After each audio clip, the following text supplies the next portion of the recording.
కడప అల్పాస్పేట సర్కిల్లో జరిగిన ఇరు వర్గాల ఘర్షణలో పోలీసులు ఏకపక్షంగా వ్యవహరించారని, మైనార్టీ వర్గంపై లాఠీ చార్జీ చేశారని ముస్లిం మత పెద్దలు, యునైటెడ్ పీస్ ఎడ్యుకేటివ్ కౌన్సిల్ నాయకులు ఆరోపించారు. కడప ప్రెస్ క్లబ్ లో ఏర్పాటు చేసిన మీడియా సమావేశంలో ముస్లిం మత పెద్దలు మాట్లాడుతూ అల్పాస్పేట సర్కిల్ కు టిప్పు సుల్తాన్ పేరు పెడతామని ఎన్నికల సందర్భంలో సీఎం చంద్రబాబు చెప్పడం జరిగిందని, స్థానిక కడప కార్పొరేషన్ లో రెజల్యూషన్ కూడా ఫార్వర్డ్ చేయడం జరిగిందని, ప్రభుత్వం జాప్యం చేయడం వల్లనే ఉద్రిక్త పరిస్థితులు ఏర్పడ్డాయన్నారు. గత కొన్ని సంవత్సరాలుగా జాప్యం చేస్తూ ఉండగా కొందరు బ్యానర్లు ఏర్పాటు చేసి మరో మతానికి చెందిన పేరుతో సర్కిల్ పేరు పెట్టడంతో ముస్లిం మనోభావాలు దెబ్బతినడం వల్ల కడపలో ఉద్రిక్త పరిస్థితులు ఏర్పడ్డాయని అన్నారు. శాంతియుతంగా నిరసన వ్యక్తం చేయడం జరిగిందన్నారు. చర్చలు జరిపి సమస్య పరిష్కారం అయ్యే విధంగా చర్చలు తీసుకోకుండా లాఠీ చార్జీ చేసి కేసులు బనాయించడాన్ని వ్యతిరేకిస్తున్నామన్నారు. ముస్లింల మనోభావాలను గౌరవిస్తూ కడపను నిర్మించిన నేక్ నామ్ ఖాన్, అబ్దుల్ కలాం ఆజాద్, అబ్దుల్ కలాం, టిప్పు సుల్తాన్ పేర్లతో కడప నగరంలో 4 సర్కిళ్లను ఏర్పాటు చేయాలని డిమాండ్ చేశారు. త్వరలో సీఎం ను చంద్రబాబును కలిసి కడపలో జరుగుతున్న పరిణామాలను వివరించడం జరుగుతుందన్నారు. ये मसला कई दिनों से चल रहा था, कई दिनों से इलीगल बैनर लगाए जा रहे थे, वो सारी चीज़ें गवर्नमेंट की नोटिस में आ रही थी, मगर गवर्नमेंट ने प्रिवेंशन एक्शन क्यों नहीं लिया।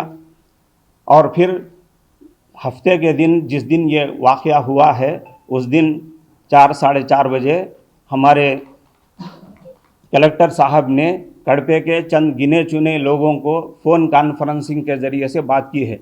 उसमें मौलाना भी थे और मैं भी था।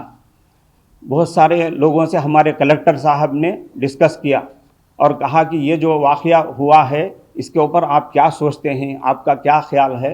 कलेक्टर साहब ने पूछा है। इससे क्या मालूम होता है? इससे ये मालूम होता है कि ये मामला बातचीत के ज़रिए से, आपसी गुफ्तगू के ज़रिए से हल करने का मसला था। और फिर अगर ये कलेक्टर साहब ने जो किया है वो इस वाक़ये से पहले करते तो बहुत अच्छी बात थी। बहरकैफ मैं इस वक्त जो बताना चाहता हूँ, अपने दुख का इजहार करना चाहता हूँ, वो ये है कि पुलिस की तरफ से वन साइडेड कार्रवाई हुई है, मुसलमानों को दबाने की कोशिश की जा रही है। ఇలా ప్రభుత్వం నిర్ణయించినప్పటికీ, సీఎం చెప్పినప్పటికీ ఆ యొక్క సర్కిల్ని వేరే మతస్థులు వచ్చేసి మామాద పెడతామని చెప్తే ఎలా అయినా సరే యువకులు రెచ్చిపోతారన్నమాట. అక్కడ వీరు నిరసన తెలిపారు కదా, కట్టెలు తీసుకొచ్చారా, గొడవలు తీసుకొచ్చారా, ఏమైనా ఆయుధాలు తెచ్చారా? ఏం లేదు, పీస్ఫుల్గా వచ్చి నిలబడ్డారు. లేదు, ఇది టిప్పు సుల్తాన్ సర్కిల్ అని ప్రకటించారు, దాని ప్రకారం అదే ఉండాలి అనేసి. అటువంటప్పుడు ప్రభుత్వం దాన్ని సంప్రదింపులతో దాన్ని నిర్ణయించాలి. అలా జరగలేదు, ఉద్రిక్త చెలరేగింది.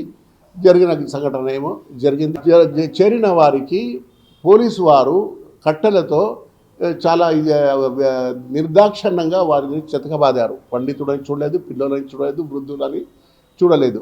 అది చాలా బాధాకరమైనటువంటి విషయం.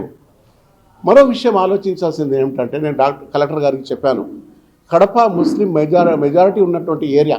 ఈ ఏరియాలో ఎక్కడ ఏ ఒక్క సర్కిల్గా ముస్లిం పేరుతో లేదు. ఇక మీ ప్రభుత్వం వాళ్ళే టిప్పు సుల్తాన్ పేరుతో ఒక సర్కిల్ పెడతామంటే ఇంత రచ్చ జరుగుతుంది. ఇలా ఉండకూడదు. వారికి కూడా వారి మనోభావాలు తెలుసు.